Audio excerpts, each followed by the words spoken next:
You mentioned something. You said something about the comparison between 2021 and 2022 in terms of the trends and everything, price and property buying.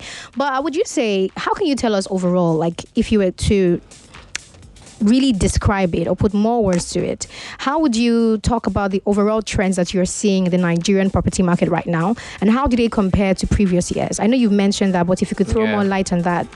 Well, okay, so the real estate, I've mentioned a bit of it, the challenges that the market faced throughout the year. Prices went really higher.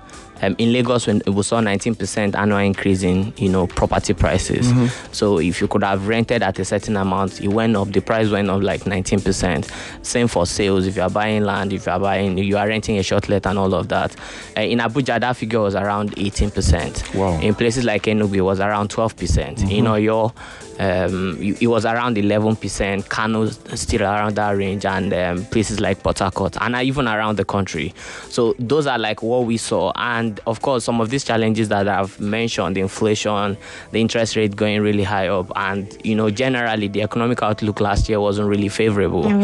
So it impacted the real estate market in quite a number of ways. But I think I like to talk more on the positive side of the market. Even amidst these challenges, there were really interesting opportunities, that came up. Stuff like technology adoption in the sector went really high up. I think between 2020 and 2022, prop tech, we call it prop tech. So that's like what you see in the financial space, fintech companies. So there were a lot of prop tech companies that sprung up between 2020 and 2022, and they were not just there, right? They made significant progress in terms of the solutions that they are bringing to the market, the level of adoption that they see, and even investor interest in the sector. So between 2020 and 2022, more than $8 million, flew into the Nigerian prop tech space.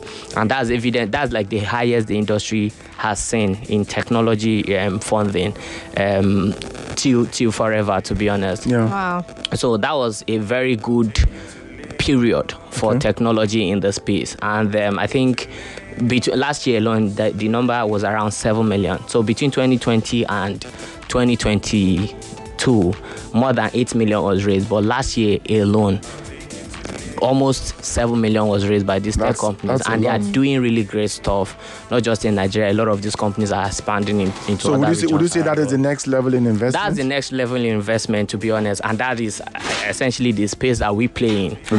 We are not the regular player. BuyLetLive is actually a prop tech company. Prop tech, exactly. And what we are doing is to bring some of these conventional problems that the industry is facing and just use technology and solve them. For example, why we even started as a business, I think I should really touch base on that, is to sort of act like a marketplace. We are the marketplace, essentially, for the property sector in Nigeria.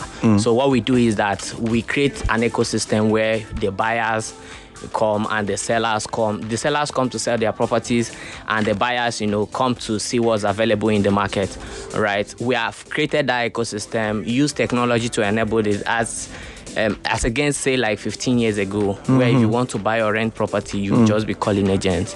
One agent will lead you to another. We know the stress. So, with all of that, but we are creating a platform where you can just sit down, even as we are here on this radio station, log on, search for a property, get an agent that is, authentic, reputable, because we do a lot of work in verifying them.